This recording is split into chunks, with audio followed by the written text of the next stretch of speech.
It's sort of hard to think back to the beginning of the pandemic, but there was indeed a time pre-pandemic where we were having to deal, of course, with pretty much getting ready to the run-up to Brexit.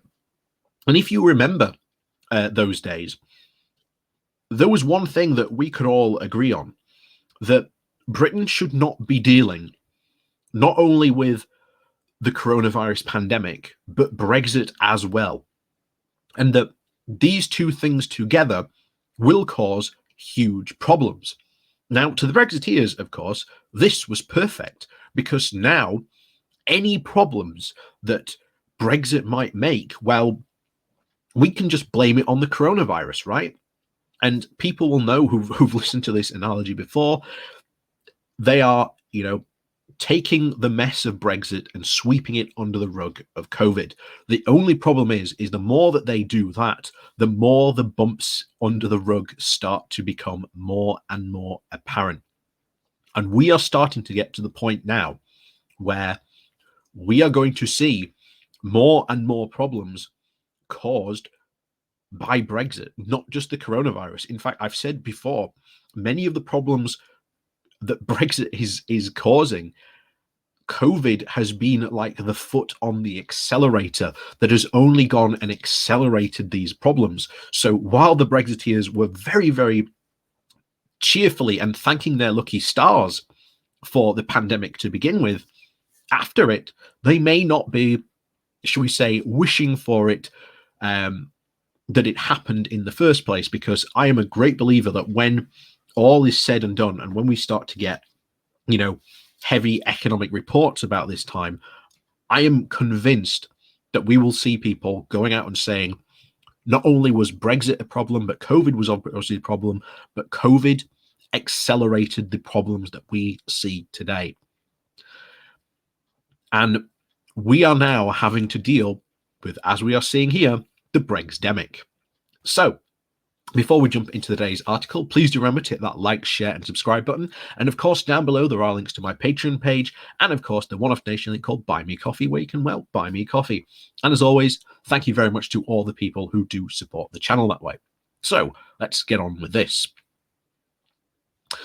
So far, the Johnson government has hid behind the disruption of COVID to divert attention from the consequences of Brexit. But not for much longer. The chaos caused by the removal of Team GB, the Team GB economy from the single market, while leaving Northern Ireland within it, is already manifest.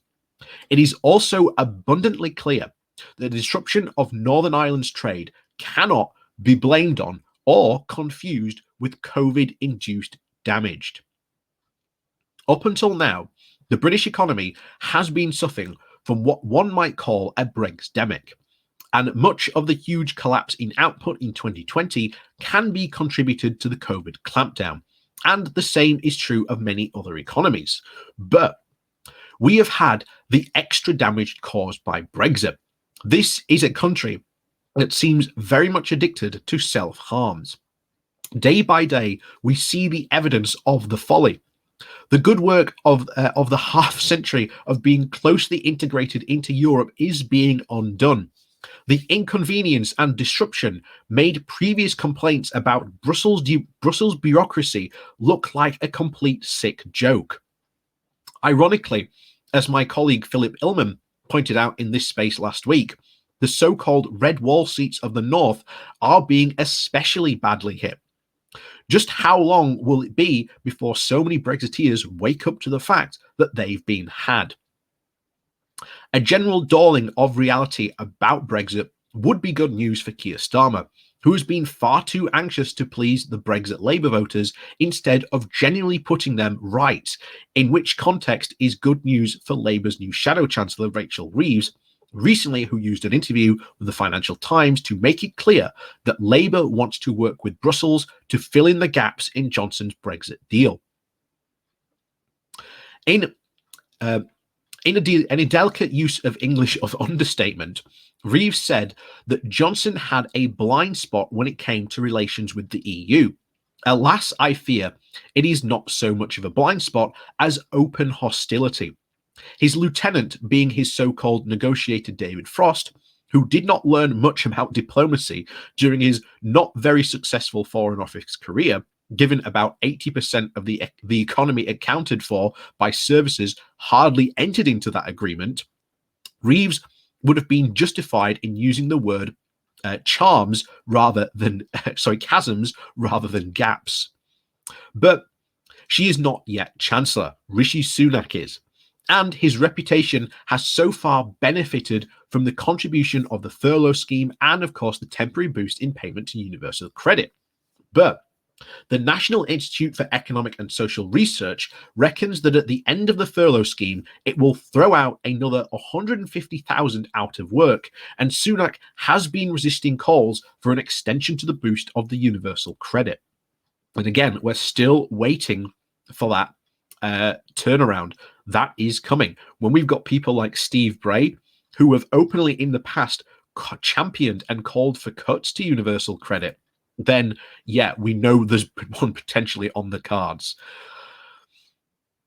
So whether you call what is happening now a recovery or just the reopening of those parts of the economy that have not gone under, the outlook is fraught with risks. It is not surprising that the International Monetary Fund and so many other independent observers are urging caution about tightening any of the monetary and fiscal policies. Amid the fray, there is much speculation about a punitive disagreement between an alleged big spending prime minister and his fundamentally low tax, low spending chancellor who wishes to clamp down. But even that formerly stout Thatcherite William Hague now thinks that big government and state intervention are more than just a temporary expedient necessitated by COVID. The winds of change are blowing over our economic policy, both in the US and in the Eurozone, and the UK should take note. However, Jon Claris has learned and looked hungry. Sunak is generally thought to be, quote, on maneuvers, readying himself for the possibility that the Teflon finally wears out on his next door neighbour down in Downing Street, and for the possibility that he could take that seat. And there have already been early signs. To my mind, Sunak has already consigned himself to the sin bin by championing Brexit, and his overall disgraceful role in cutting overseas aid, and opponents of Johnson should not raise their hopes too high if he is eventually unseated. And of course, it's not just Brexit. It is what Brexit brings in its wake: the erosion of respect for rule of law, the general corruption and coercion of standards, and this was captured recently by Anit Deret, and the London bureau chief for the German's public broadcaster, in an article for the New Statesman entitled "The Politics of Lies," which, by the way, great article, definitely go and read it. And as she points out, it was Dominic Cummings and Johnson who first ushered in the first post-truth era in Great Britain, thereby destroying the very thin basis of what a minister or even Johnson can still be held accountable for. As Junevel, one of my favorite Roman poets, observed, quis cododes ipso custodes, which is, I hope I pronounced that right, who is to guard the guard themselves. Step forward the leader of the opposition, Keir Starmer. If there were ever a Labour leader well qualified to start the fight back against the standards of this government, it is a former director of public prosecutions. And I'd say that is currently right on the money. We are going to see more and more problems emerging from Brexit. Just yesterday, we covered the guy in the wine merchant who's just like, yeah, I'm having to up and leave the UK because this is causing such a problem for my company. We will see others. Or you have small companies that are going to be shut out of Europe completely. For those of you, again, who follow my channel, remember the company in Doncaster, who is a dry food, like a dry pet food provider.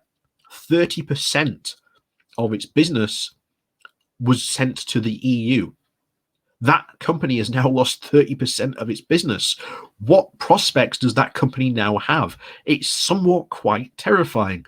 But there you go. That is essentially Brexit in a nutshell. Sooner or later, the veil will be pulled from these people's eyes. And as we said earlier, it is hitting the Northeast hard. And that isn't news. If you know about Brexit, you've been following this since 2016, even before 2016, you knew full well that the Northeast and those areas that voted mostly for Brexit were going to be the hardest hit by it. And like I say, so much for levelling up, because it is again very clear that the Tories haven't got any plans at all for actually recovering from this country. Whereas we see once again in the Eurozone and even the US, they have very clear plans. So, as always, thank you very much for watching. Please do remember to hit that like, share, and subscribe button on your way out. And of course, down below, there is a link to my Patreon page. And of course, you can also use the one-off donation link called Buy Me a Coffee, where you can, well, buy me a coffee. And as always, thanks very much for watching, and we'll see you all next time.